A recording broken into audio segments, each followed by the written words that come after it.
मीरपुर साकरो केटी बंदर भरिसां हजामड़ो क्रेक वटि मोहाणनि जी ॿेड़ी ऊंधी थियण बाद 14 मोहाणनि जे गुम थियण जो इंकशाफ साम्हूं अची वियो आहे।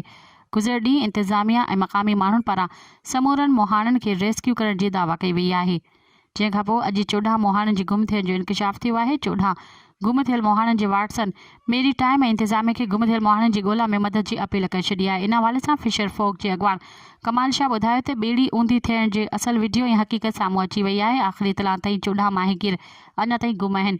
कल्ह असांखे मोटी आयल माहिगीरनि गुमराह कयो त सभु माहिगीर ज़िंदा वापसि अची चुका आहिनि, जॾहिं त अञा ताईं 14 माहिगीर गुम आहिनि। मज़ीद ख़बरनि ऐं तफ़सीलात लाइ विज़िट कयो असांजी वेबसाइट www.awamiNewsHD.com ऐं ॾिसंदा रहो अवामी न्यूज़ HD।